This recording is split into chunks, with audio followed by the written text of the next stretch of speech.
कैसे देखते हैं? मौर्य जी ने छोड़ दिया, मिनिस्टर थे, लेकिन उनके अलावा 4 अन्य विधायकों ने भी छोड़ दिया है बीजेपी को। कितना बड़ा झटका मानते हैं इसे? कि मैं तो एक राजनीतिक दल का व्यक्ति हूँ, 7 पार्टी जो निर्बलों की आवाज उठाता हूँ जी। और निर्बलों की आवाज के लिए कांग्रेस बनी, बसपा बनी, सपा बनी, फिर भाजपा आई। ये सारे जिन लोगों ने जिनकी आवाज को, जिनके रोजी रोटी छीने गए थे, 2 दिन की रोटी, कपड़े, मकान जो नहीं दे पाई, उनकी एक आवाज है निर्माण।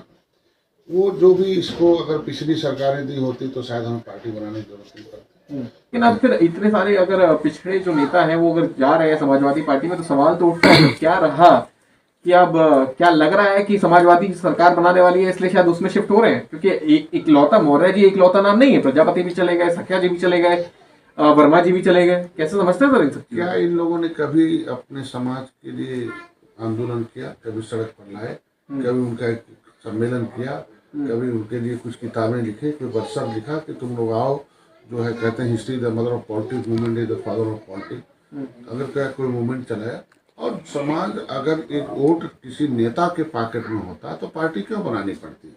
नेता ही लोग पॉकेट रहते और चुन के आते, बाद में विधानसभा में बैठते। लेकिन आपने तो करा सर, आपने पत्र भी लिखे हैं बीच में, लेकिन आपकी क्या स्थिति है, मतलब अगर देखा जाए, मतलब क्योंकि बहुत बड़े नेता हैं सर, आप खुद हैं, पार्टी जो है मछुआरों की इकलौती पार्टी मानी जाती है, वोट जो है काफी हद तक जो है, काफी सारी वोटें जो है वो आपके की वजह से पड़ती है। तो क्या आप खुश हैं अभी पार्टी से या नहीं है, अगर आंकलन लगाया जाए? क्योंकि पत्र आप भी लिखते रहे बीच बीच में रिजर्वेशन को लेकर। देखिए, ये जिम्मेदारी भारतीय जनता पार्टी से भी चूक हुई है कि 4 विधायक और गए हैं लंबे समय से जी।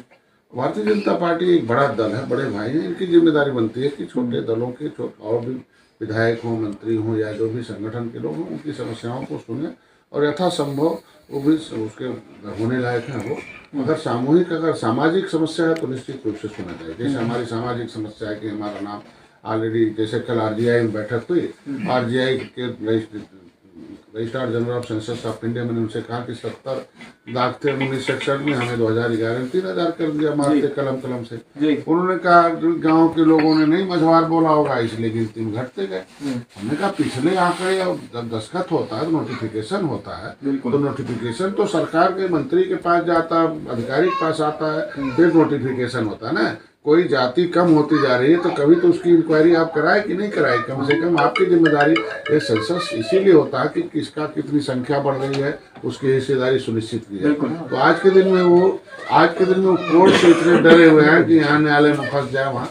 तो लिखने में, जैसे आज भारतीय जनता पार्टी के साथ हैं तो आरजीआई का डायरेक्टर और जनरल सेंसस ऑफ, जो director of general census of India का तब बात सुन रहा है और तब जाके फाइल प्रोसीड हो रही है लिख के। मतलब उत्तर प्रदेश सरकार से जवाब मांगा गया, अब यहाँ से लिख के तैयार हो गया कि हम लिख के देने के लिए तैयार हो गए कि 1961 में केवट मल्ला माझी, ये मझवार की प्रजाति जातियाँ हैं, ये हमारे यहाँ सूचीबद्ध हैं।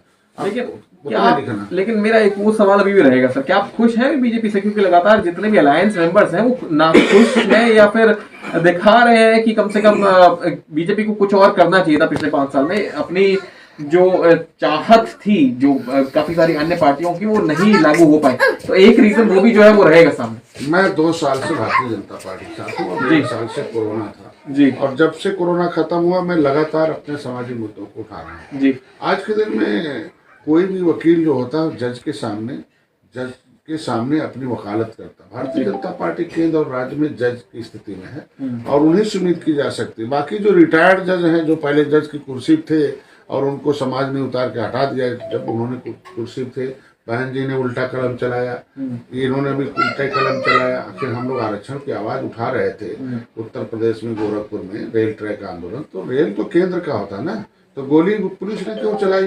आरपीएफ चला देता, सेना चलाती। हम आरक्षण की आवाज उठा रहे थे, 60 गाड़ियां फूकी गई, हमारा भाई मारा गया, मेरे सामने घिरा के ले गए, 302 मुलजिम हम लोगों को बना दिया फर्जी कट्टा दिखा के। ये बताओ कि इस तरीके से आरक्षण का दमन किया गया और महिलाओं के साथ तांडव हुआ।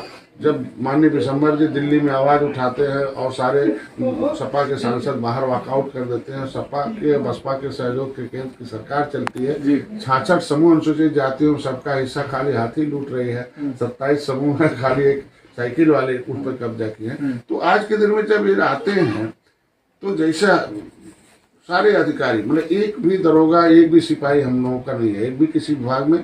कल सेंसर साहब जनरल आरजीआई के डायरेक्टर से कल पूछा गया कितने कर्मचारी है, हुआ कि 400 कर्मचारी हैं। तो मैंने पूछा भैया बताओ इसमें एक आध निषाद भी है मछुआ समुदाय का, कोई पता चला एक भी नहीं है। अब बताइए कि इस तरीके से जिसकी लाइबिलिटीज बनती है कि संख्या गिनती कराओ और उसकी हिस्सेदारी करो, उसके विभाग में ही मेरा आदमी नहीं है, तो कम से कम पिछली सरकारों ने इतना हमारे साथ विश्वासघात। भारतीय जनता पार्टी के मन में क्या है क्या नहीं मैं नहीं जानता, अभी तक कितना है मैं उतने से संतुष्ट हूँ, लेकिन आगे हो उनकी जिम्मेदारी बनती है कि निषाद पार्टी और मछुआ समुदाय को या अपने अलायंस दल को संतुष्ट करना। लेकिन पिछली सरकारों ने, पिछली पार्टियों, अन्य पार्टियों ने हमारे समाज के का कितना विश्वासघात किया ये सबको पता है। अब कैसे कैसे विश्वासघात किया, विश्वासघाती के रूप में साबित हो गए, इसीलिए उन्हें हमारा समुदाय उनसे दोस्ती बनती है। लेकिन इकलौता यही रूप नहीं है सर। लेकिन अगर आप देखें अपना दल भी जो है वो भी कहीं ना कहीं नाखुश चल रहा है, 2 स्प्लिट हो चुके हैं, दो ही उसमें ग्रुप निकल चुके हैं। अपना दल में भी राजभर जी भी नाराज चल रहे हैं, लगातार बैकडोर चैनल से लगातार कहा जा रहा है कि बातचीत चल रही है, लेकिन अभी भी उनको मना नहीं पाए। तो कितना बड़ा जो अब ये नए दौर में अगर आप देखें कि जो लगातार छोड़ने की जो प्रक्रिया चली है, जो शुरुआत हुई है कम से कम आज से, वो कहाँ जाके रुकेगी? जैसे भारतीय जनता पार्टी को था कि संविधान में आरक्षण नहीं था सवर्ण को जी, लेकिन उन्होंने इकट्ठे हुए दल बनाया, राज्य और केंद्र में सरकारें बनाई, फिर जाके 10% आरक्षण उन्होंने संविधान में सभी के सहमति से पास हो गया, आराम से पास हो गया, कोई उस पर विरोध नहीं किया। आज मेरा ऑलरेडी अनुसूचित जात में शामिल है, नोटिफिकेशन है राष्ट्रपति द्वारा, लेकिन पिछली सरकारें अभी इंतजार कर रही बसपा की आवे तो हम इसके लेंगे, हम सपा आवे तो पता चल। जो जा रहे हैं उनकी बात मैं नहीं करता, हमारी समस्या का समाधान हम लोग अपनी पार्टी को खड़ा कर रहे हैं, बड़ा कर रहे हैं, टोपी झंडा इकट्ठा कर रहे हैं, जन जन तक अपने आरक्षण की आवाज उठा रहे हैं, लोगों को नीतियों के बारे में बता रहे हैं। निषाद पार्टी के सबल हैं और जो सत्ता के शिकार हैं वो निर्बल है। अगर तुम्हें शिकार होना है तो ऐसे ही घूमते रहो, अगर हिस्सेदार बनना है तो अपने एक नेता, एक झंडा, एक नारा, एक विचारधारा के पास आओ और हिस्सेदारी मिलेगी, और मिल रही है। ये बताइए 70 साल बनाम 7 साल, हम 7 साल से काम कर रहे हैं ना, 3 साल में तहलका मचाए पड़े हुए हैं।